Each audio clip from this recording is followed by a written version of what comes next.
Probably not. For the longest time, historians have argued over the hardest thing to do in sports. Is it to hit a home run, hit a full court shot, or maybe being a good fantasy option for 2 years in a row? Except for you, Bijan. I love you, man. But I think the hardest thing to do in sports is to throw the theoretical immaculate game. Now, what even is an immaculate inning? Because an immaculate inning is much more common than this aforementioned immaculate game. For anyone who doesn't follow baseball at least a little bit religiously, wouldn't really know what an immaculate inning is.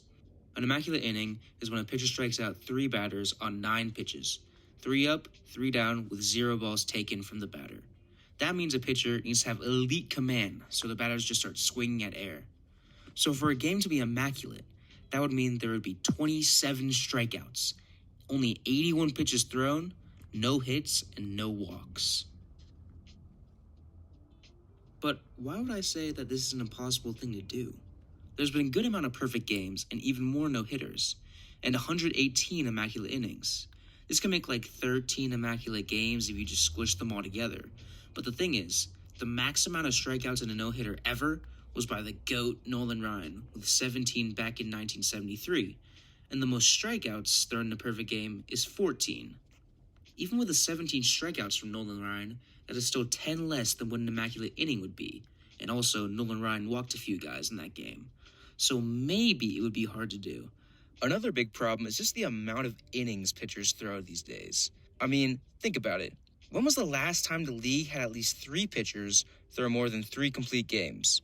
Well, I'll tell you the answer. It was back in 2016. Now, doing some quick math, that was almost 10 years ago. Also, fun fact, 10 of those 16 pitchers have already retired, and 1 more will retire this year. Thank you for your service, Kershaw. You will forever be remembered as one of the greatest pitchers to play the game, and an absolute legend who even won an MVP. Anyway, pitchers don't really throw for volume anymore. The norm for pitchers now is to just go gas, gas, gas, with no regards for breaks at all. Velo is all that matters. You want to be in the big leagues, kid? Well, guess what? All you got to do is throw 95 and we'll let you in. You don't need to throw 200 innings anymore to be a reliable starter. Back in the 2000s, when you had Pedro, Randy, Maddox, and even Clemens playing, typically the top innings pitchers would throw around 220 innings or above. You want to guess how many pitchers threw 220 innings this year? 0. No one threw that many. In fact, there were only 3 pitchers who even threw 200 innings.